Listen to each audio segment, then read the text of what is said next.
비트코인의 가장 큰 호재는 미국의 금리 인하라고 보시면 됩니다.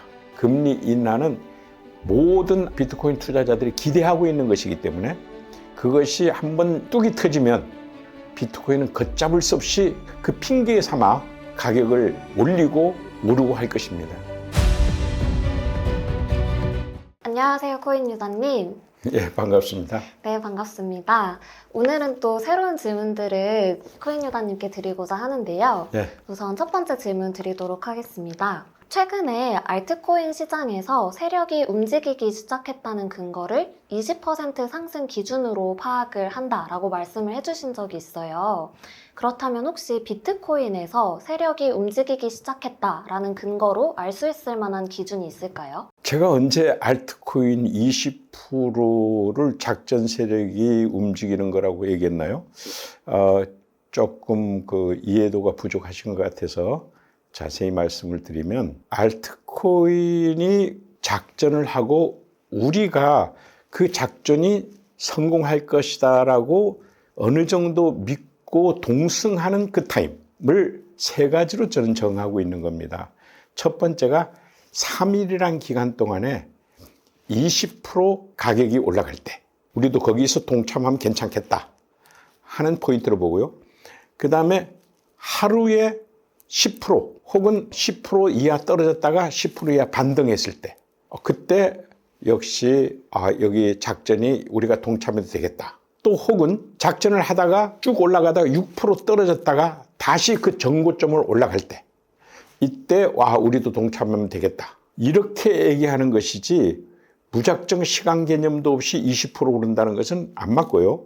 그리고 우리가 훈련할 때도 3일간 20%, 그 중에서도 하루에 10% 양쪽 다 조건을 맞춘 경우, 이런 경우를 우리가 좋아하고, 반대로 가다가 쭉 떨어져 버린 거, 떨어지고 전고점 이렇게 반등 안 된 거는 쳐다보지도 않습니다. 우리는 그런 것을 좋아하지 않고, 비트코인은 기본적으로 작전 패턴이 틀립니다. 비트코인의 그 암묵적인 작전이란 게 있는 거거든요. 그것은 큰 고래들이 혹은 거래소들이 비트코인 가격이 어느 정도 떨어지는 걸 막기 위해서 마지노 벨트를 형성합니다. 마지노 벨트를 형성해서 무너지면 그땐 걷잡을 수 없이 떨어지지만, 일단은 어느 선까지는 떨어지지 않도록 밑에서 마지노 벨트를 설치하죠.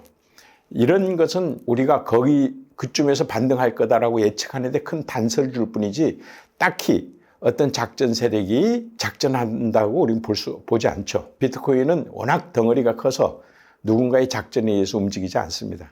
네. 회장님 명쾌한 지적 감사드립니다. 제가 아직 배우는 단계여서 많이 부족했던 것 같은데 앞으로 좀 더 노력하도록 하겠습니다. 두 번째 질문 드리도록 하겠습니다. 올해 3분기 이후로 미국의 금리 인하가 시행이 되면 코인이 더 오를 수 있다는 시장의 기대감이 있어요.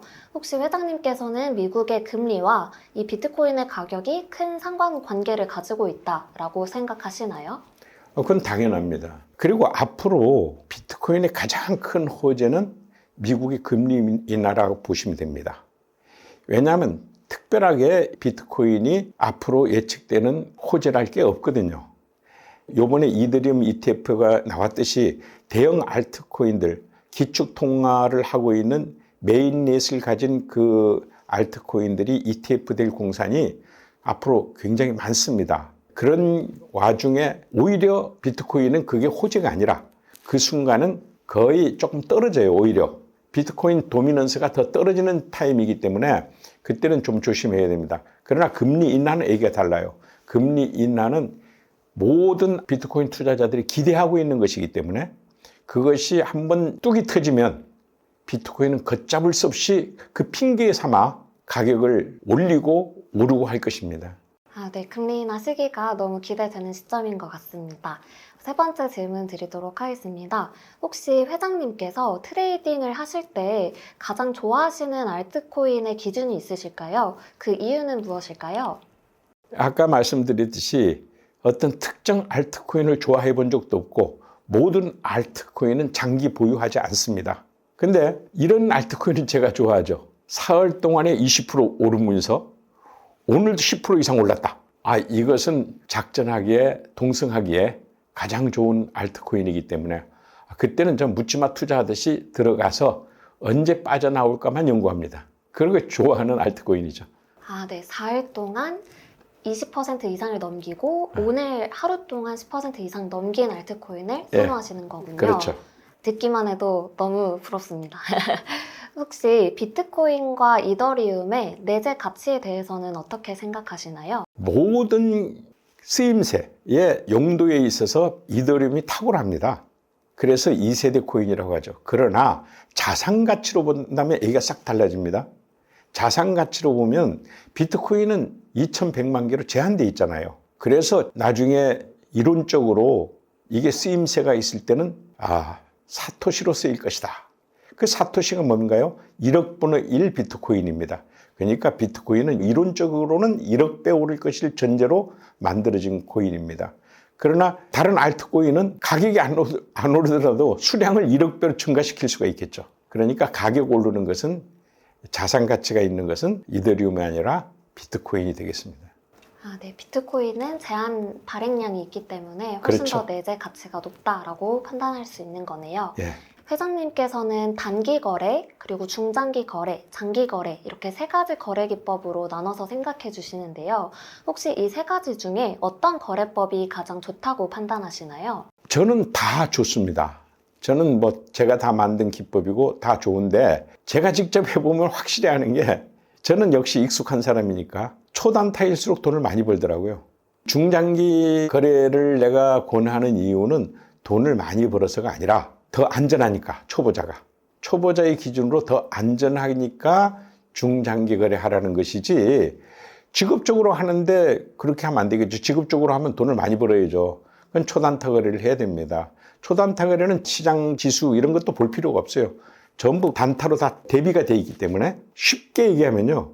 단타 거래라는 것은 박싱을 해놓는데도요. 손해보는 안전장치, 손절이 만일 2라면 2,000불 손절을 하겠다고 하면은 우리가 먹겠다는 리밋은 그러니까 TP 설정은 2.5배를 합니다. 2개 읽고 5개 먹겠다는 전략입니다. 그러니까 다 맞춘다는 게 아니라 2,000불 손해보면 5,000불 이익 보게끔 로직이 짜여져 있어요. 그리고 또 거래를 24시간 할 수가 없기 때문에 부재중 거래라는 게 있어요. 부재중 거래를 하고 하루에 8시간만 한다. 이렇게 딱딱 할 수 있는 겁니다. 오늘 강의 시간에서 앞으로 비트코인 ETF랑 이더리움 ETF뿐만 아니라 새로운 ETF가 출현할 수 있다라고 말씀해 주신 적이 있거든요. 6가지 정도가 남아있다라고 말씀해 주신 것 같은데 혹시 그 6가지 알트코인에 대해서 알 수 있을까요? 6개의 알트코인이 정해져 있습니다. 예를 들어서 비트코인 캐시, 또 그 다음에 이더리움 클래스, LTC라고 해서 라이트코인, 그 다음에 EOS, 그 다음에 하나가 갑자기 생각이 안 나는데 좌우 한 6개가 있습니다. 그 6개 코인이 메인넷을 갖춘 코인이죠. 알다시피 메인넷을 갖춘 코인이야 진짜 코인이고 나머지들은 메인넷이 없으면 다 토큰입니다. 그렇게 구분되기도 하지만 이 메인넷을 가진 코인들은 기축통화 역할을 하거든요. 이런 것들이 앞으로 ETF가 될 가능성이 큽니다. 미국의 입장에서는 그동안 ETF를 갖다가 안 해준 이유가 이 비트코인이나 이 암호화폐가 미국 달러에 좋은 영향을 안 줬다고 생각했기 때문입니다. 미국은 달러 지상주의인데 미국이 달러를 갖다가 찍어낼 수 있는 명분 있는 원리는 두 가지거든요.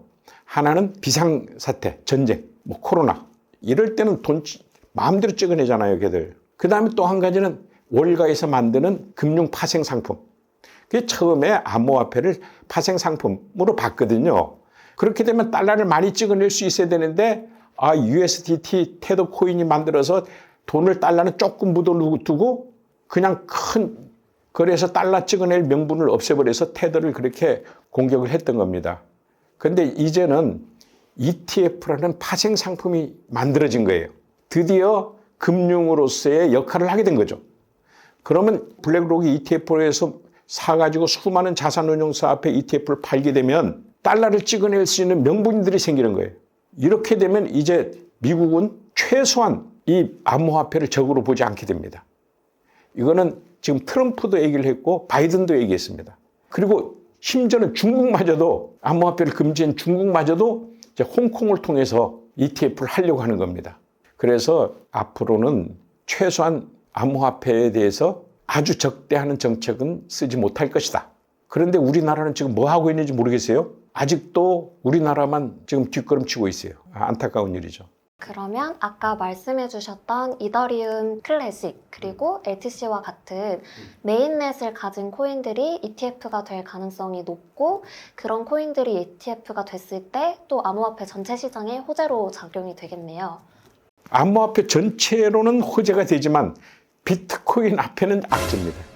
혹시 이유가 있을까요? 예, 비트코인 도미넌스, 즉 비트코인이 암호화폐에 차지하는 점유율이 항시 과반수를 넘기다가 요번에 이더리움 ETF 때문에 46%로 떨어졌거든요.